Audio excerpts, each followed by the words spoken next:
Hello दोस्तों, मैं SIM Rawal एक बार फिर अनिवार्य की क्लास लेके उपस्थित हूँ दोस्तों। तो दोस्तों, जैसे कि आपको विदित है कि अपनी अनिवार्य की क्लास चल रही है और हम इस क्लास में जो इम्पोर्टेंट व्याख्याएं हैं उन पर अभी चर्चा कर रहे हैं। और जैसे व्याख्या और क्वेश्चनों पे अपन चर्चा कर रहे हैं, जैसे व्याख्याएं और क्वेश्चन जैसे निपट जाएंगे फिर हम लेंगे ग्रामर पोर्शन ले लेंगे अपन दोस्तों। तो दोस्तों, यदि आप मेरे YouTube चैनल से नहीं जुड़े हैं तो आप बिल्कुल सब्सक्राइब कीजिए दोस्तों, लाइक कीजिए, कमेंट कीजिए और ज़्यादा से ज़्यादा शेयर कीजिए। तो दोस्तों, आज हम तुलसीदास वाला चैप्टर पढ़ रहे थे और उसमें हमने एक कवित्व तो कंप्लीट कर लिया था। आज दूसरा कवित्व हम पढ़ने जा रहे हैं। तो आइए दोस्तों, ज़्यादा समय न लेते हुए क्लास शुरू करते हैं क्योंकि परीक्षाओं का दौर है। और दोस्तों, आज मैंने संदर्भ, प्रसंग और काव्य सौंदर्य तीनों को शामिल किया है, क्योंकि हो सकता है आपको मैं मौखिक रूप से बता तो देता हूं लेकिन हो सकता है आपको याद नहीं रहे, तो आज मैंने शामिल किया है ताकि आपको लिखने का भी एक तरीका पता लग जाएगा। तो आइए दोस्तों, बात करते हैं। देखिए, अपना कवित्व है। कवित्व क्या होता है इस पर मैं चर्चा कर लूं। देखो, कवित्व एक छंद होता है दोस्तों। क्या होता है? छंद होता है। बात अपन करें कि छंद जो है दो प्रकार के होते हैं, मात्रिक और एक होगा वार्णिक। ठीक है, वार्णिक छंदों में वर्णों को गिना जाता है, मात्रिक छंद में मात्राओं को गिना जाता है। इतना सा आपको ध्यान रखना है। ये जो कवित्व छंद है ये मात्रिक छंद है, वार्णिक छंद है। कवित्व जो छंद है कौन सा है? वार्णिक छंद है। कौन सा दोस्तों? वार्णिक छंद है। इसमें 4 चरण होते हैं। चरण कितने होते हैं? 4 चरण होते हैं, 4। और प्रत्येक चरण में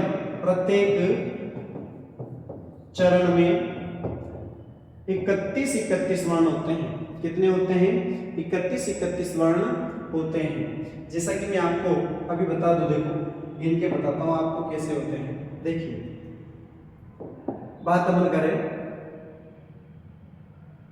हाँ, देखिए गिन के देखते हैं।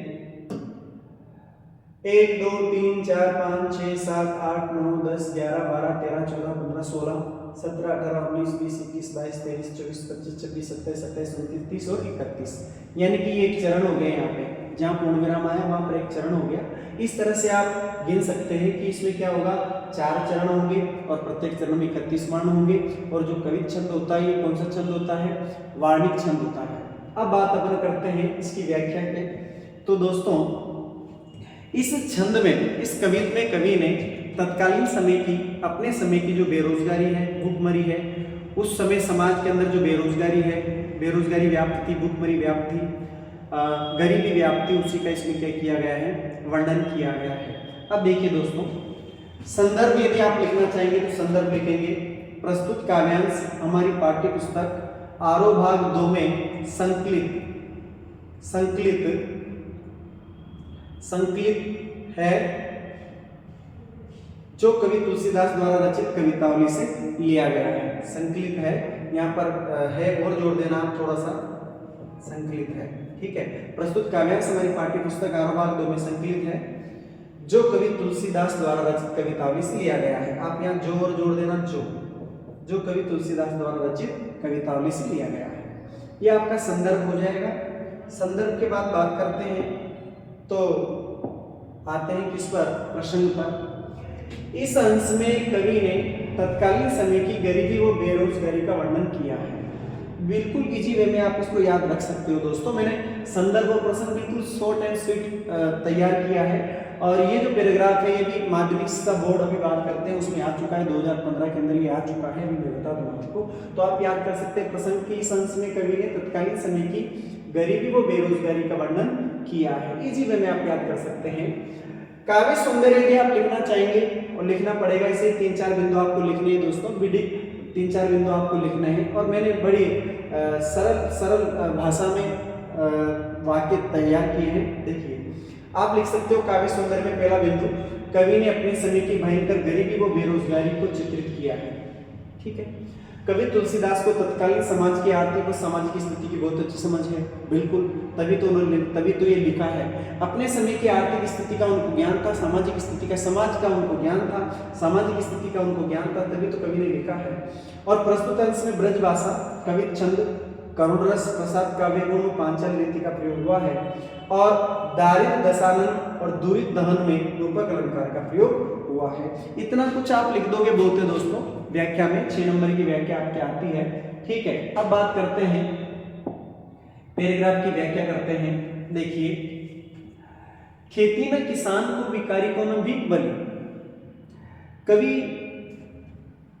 तुलसीदास कहते हैं, या कवि तुलसीदास तत्कालीन समय की, अपने समय की गरीबी और बेरोजगारी का वर्णन करते हुए कहते हैं कि किसान खेती करना चाहता है लेकिन वो खेती कर नहीं पा रहा।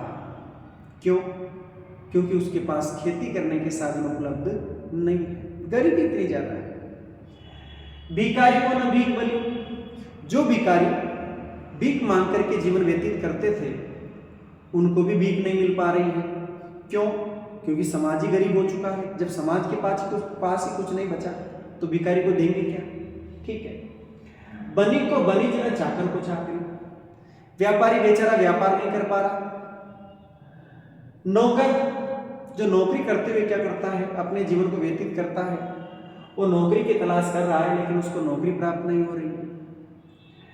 जीविका विहीन लोग सिद्ध मानस सोच बस। इस प्रकार से सर्व जो समाज है, सभी जो लोग हैं वो जीविका से विहीन होकर के, यानी कि बेरोजगार होकर के, जीविका विहीन का अर्थ क्या हो जाएगा?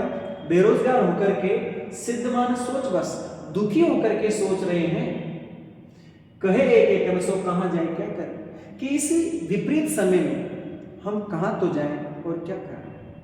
भाई जीवन निर्वाह करना है तो कुछ ना कुछ काम तो करना पड़ेगा। लोग काम करना चाह रहे हैं, काम नहीं मिल पा रहा है। ठीक है, तो लोग दुखी हो रहे हैं कि ऐसी विपरीत स्थिति में, इस संकट की स्थिति में हम कहां तो जाए और क्या करें, कैसे अपना जीवन व्यतीत करें। वेदों पुराण कहीं लोकों विलोकियत, साकरे सब पे राम राम रे कृपा करें। कवि तुलसीदास कहते हैं कि हे प्रभु श्री राम, हे ईश्वर, वेदों पुराण कहीं, वेदों और पुराणों में कहा गया है, लोकों विलोकियत और संसार में देखा गया है, साकरे सब पे राम राम रे कृपा करें। किस पृथ्वी पर, इस संसार पर जब भी संकट आया है तब आपने ही इस संसार को संकटों से मुक्ति दिलाई है, संकटों से तारा है। इस कारण आप क्या करिए, हे प्रभु कृपा कीजिए और लोगों को इस गरीबी और भूखमरी या बेरोजगारी से क्या कीजिए, मुक्त कीजिए। दारिद्र दशानन, देखो रूपक अलंकार है दोस्तों। दारिद्र दशानन में कौन सा अलंकार है? रूपक। क्यों है? दारिद्र का अर्थ होता है गरीबी और दशानन का अर्थ है रावण, यानी कि इस रावण रूपी गरीबी ने, इस रावण रूपी गरीबी ने दवाई दुनी दीन बंधु, इस संसार को अपनी गरीबी के बोझ के नीचे दबा दिया है। हे प्रभु, इस संसार को रावण रूपी गरीबी ने क्या कर दिया है? बात बंद करें, इस संसार को गरीबी के बोझ के नीचे दबा दिया है। दूरित दहन, देखिए तुलसी हाहाकार, दूरित दहन, दूरित का मतलब होता है पाप, यहां पर भी रूपक अलंकार है, यहां पर भी क्या है? रूपक। दूरित दहन, पाप रूपी आग, कि हे प्रभु, इस गरीबी रूपी रावण ने गरीबी के बोझ के नीचे सारे संसार को दबा दिया है, यानी कि संसार गरीब हो चुका है। दूरित दहन देखिए तुलसी हाहाकार, और लोग गरीबी के कारण क्या कर रहे हैं? पाप रूपी आग में जल रहे हैं। अर्थात कवि कहना चाहता है कि गरीबी के कारण लोग, जब रोजगार नहीं मिल पा रहा है तो लोग गलत काम करते हुए क्या कर रहे हैं? अपने जीवन को व्यतीत कर रहे हैं। और इस दृश्य को देख करके कवि तुलसीदास बहुत ही ज्यादा दुखी हो रहे हैं। इस तरह से दोस्तों ये पैराग्राफ मैंने आपके सामने प्रस्तुत किया है, व्याख्या इसकी मैंने की है। आशा करता हूँ कि आपको ये पैराग्राफ बहुत अच्छी तरह से समझ में आया होगा। तो दोस्तों आप बिल्कुल, यदि मेरे YouTube चैनल से नहीं जुड़े हैं तो आप सब्सक्राइब कर लीजिए और ज़्यादा से ज़्यादा शेयर कीजिए दोस्तों, जितने भी सोशल मीडिया प्लेटफॉर्म से आप जुड़े हुए हैं, ताकि मैं इसी तरह से आपके लिए बहुत अच्छी वैसे मैं कह दूँ कि ये जो पैराग्राफ है ये माध्यमिक परीक्षा 2015 में पूछा जा चुका है। ठीक है, तो मैं उन्हीं पैराग्राफों को शामिल कर रहा हूँ दोस्तों जो आपके लिए उपयोगी है। ठीक है दोस्तों, तब तक के लिए जय हिंद, जय भारत।